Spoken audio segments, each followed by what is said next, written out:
Assalamualaikum warahmatullahi wabarakatuh. Perkenalkan dok, nama saya Leni Octavia, NIM channel 1171341 dari kelompok 25. Jadi pada hari ini saya akan melakukan skill yaitu pemeriksaan lampu wood dan kerokan kulit.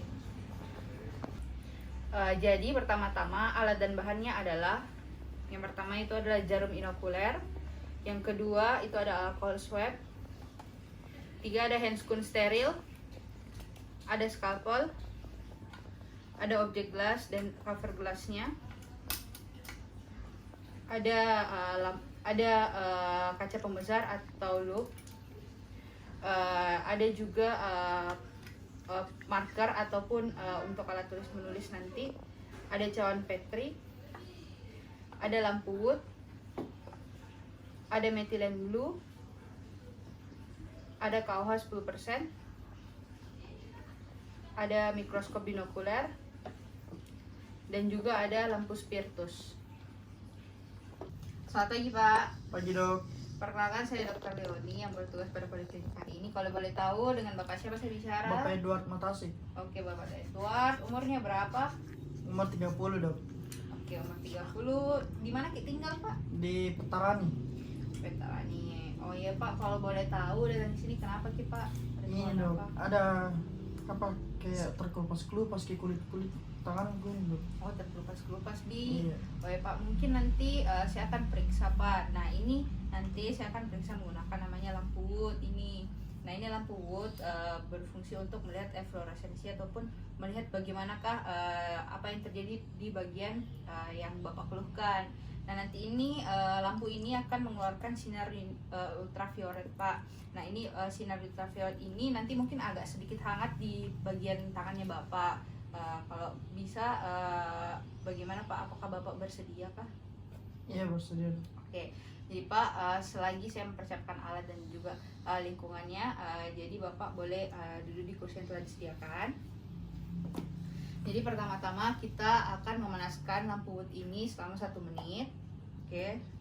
Setelah dipanaskan, kita memastikan bahwa lingkungan ataupun mematikan lampu dan juga menutup ruangan-ruangan ataupun jendela yang memiliki cahaya, dimana kita pastikan bahwa suasana ataupun dalam keadaan redup atau gelap. Bila misalkan tidak redup atau gelap, kita bisa tambah dengan menggunakan kain hitam. Nah selanjutnya yaitu kita melakukan cuci tangan dan penggunaan handscoon. Oke, saya akan melakukan penggunaan cuci tangan, hand rub.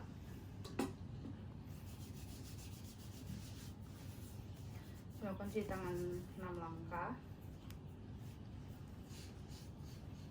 Oke, setelah saya melakukan cuci tangan 6 langkah, saya menggunakan handscoon, dimana untuk menghindari adanya pemindahan dari bakteri ataupun fluoresensi yang dari tangan kita ke pasien.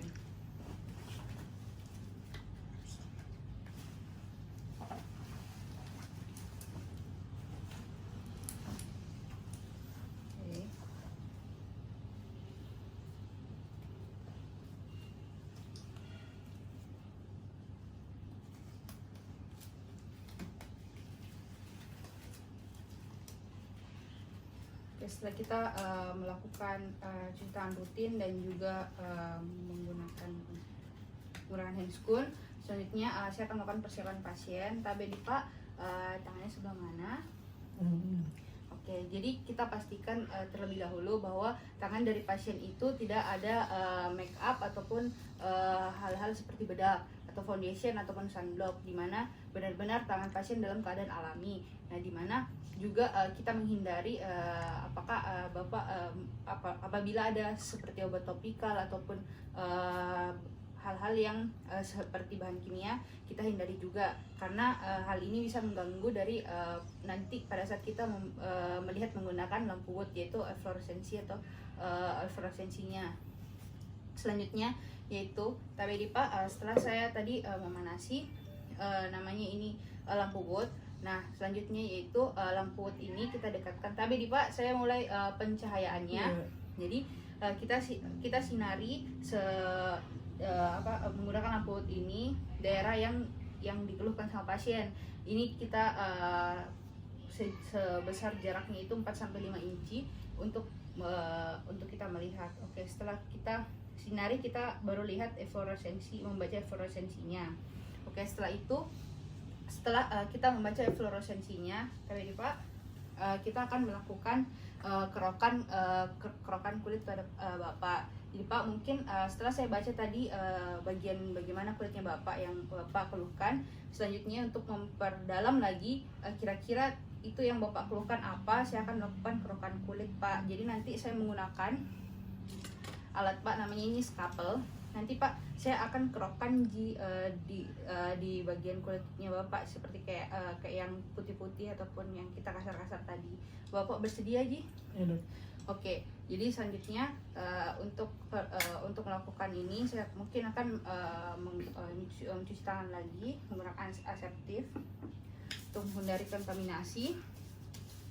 Oke, setelah itu kita ambil marker dan juga objek gelas di mana kita sudah tulis nomor registrasi dari pasien dan juga cawan Petrinya. Kita tulis. Nah, setelah kita tulis, kita menggunakan objek gelas tadi yang sudah kita tulis di bagian belakangnya, kita tidak apikan di bunsen. Lalu kita pindahkan ke di bagian lokasi yang steril. Oke, setelah itu pertama-tama Pak, jadi alatnya sudah selesai saya disinfeksi. Jadi Pak, selanjutnya itu mungkin saya akan disinfeksi bagian lukanya luka ataupun daerah yang Bapak keluhkan. Oke, saya disinfeksi di bagian daerah sekitar tadi Pak, daerah sekitar yang Bapak keluhkan dari arah luar ke dalam. Oke, setelah itu saya buang di tempat sampah medis. Nah, selanjutnya itu ini scalpel, kita mulai mengkerokkan bagian kulitnya Bapak. Jadi ini scalpel kita kerokkan menghadap 35 sampai 45 derajat, di mana kita mengerokkan dari arah atas ke dari bawah ke atas seperti ini. Nah, setelah itu kita pastikan bahwa kita lihat apakah ada daerah sekitar lesinya Bapak ini yang berwarna merah. Jadi kita pastikan untuk mengambil kerokan yang berwarna merah tersebut. Selanjutnya kita ambil setelah itu kita kerokan tadi kita ambil dan masukkan ke cawan Petri. Oke, kita ambil dan letakkan cawan Petri tadi Pak, sudah selesai kerokannya. Nah, selanjutnya itu kita akan ambil kerokan tadi pada cawan Petri itu, sembari kita menggunakan ujung jarum inokulasi yang telah dimasukkan atau diteteskan dengan KOH. Oke, tadi kan saya sudah masukkan jarum inokulasi ke dalam tetes KOH dan kita ambil kerokannya di dalam cawan Petri. Lalu kita ambil objek gelas tadi yang telah ditulisin nama di belakangnya. Oke, kita taruh, kita taruh. Lalu kita ambil KOH. Kita ambil KOH, diteteskan sekitar 1 sampai 2 tetes. Oke. Selanjutnya kita ambil methylene blue, kita teteskan juga. Lalu kita tutup dengan cover de glace. Oke, setelah itu setelah objek gelas ini selesai, selanjutnya yaitu kita pasang ke bagian mikroskop. Jadi pastikan bahwa kita memasang mikroskop objek gelas ini di mikroskop secara datar seperti ini, baru kita kaitkan. Nah, selanjutnya yaitu kita menutup bagian diafragma untuk bagian paling kecil, dan juga kalau ada juga menurunkan dari kondensor. Nah, selanjutnya itu kita kita lihat dengan penggunaan lensa sebesar lensa objektif sebesar 10 kali. Kita putar. Apabila kita sudah mendapatkan bagian yang ingin kita curigai, seperti apakah ada epitel ataukah apakah ada hifa, apa ada spora, kita untuk memastikan lagi kita ganti ke 45 kali perbesaran lensa objektif. Oke, setelah kita mengetahui dan juga memastikan bahwa benar apa yang kita dapatkan, kita simpan dan juga menuliskan hasilnya. Dan juga selanjutnya setelah kita melakukan pemeriksaan tersebut tadi, kita membereskan seperti membersihkan mejanya kita menggunakan larutan Lysol 5%,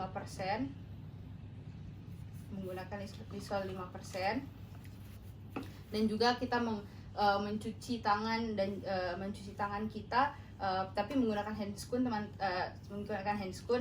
yaitu Lysol 5-10%.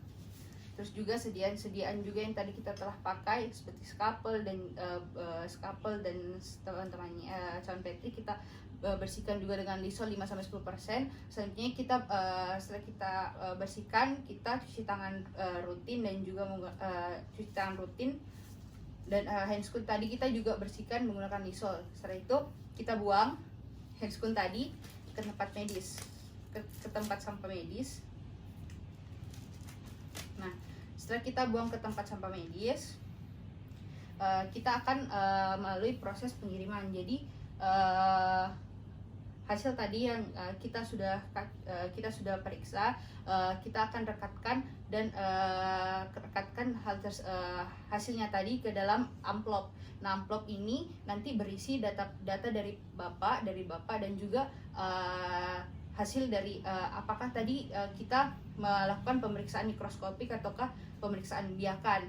Lalu juga ada kita lihat nanti apakah penjelasan berikutnya, yaitu apakah nanti ada penggunaan lokal anti jamur, atau juga pastikan bahwa hasil yang tadi ini dimasukkan ke dalam suhu kamar atau suhu ruangan bersama amplop tersebut, dan kita nanti amplop tersebut akan dikirim bersama dengan surat pengantar lab. Jadi Pak, mungkin nanti hasilnya tersebut nanti akan dikirimkan Pak terlebih dahulu ke bagian laboratorium untuk diuji lebih lanjut. Jadi Pak, saran saya adalah Bapak mungkin karena Bapak banyak putih-putih di sini Pak, rajin untuk mandi minimal 2 kali sehari. Terus juga Pak, rajin mencuci tangan, dan juga hindari terlebih dahulu seperti berkeringat banyak seperti olahraga, karena takutnya mengganggu dari daerah gatal-gatalnya Bapak. Dan juga jangan lupa untuk makan makanan yang bergizi atau seperti makan buah dan sayur untuk meningkatkan daya tahan tubuhnya Bapak. Jadi kira-kira Pak ada yang ingin ditanyakan atau ditambahkan? Tidak. Kayak Pak, jadi terima kasih Pak, semoga lekas sembuh. Jadi sekian pemeriksaan dan keterampilan kerokan kulit. Saya Leni Octavia, terima kasih Dok.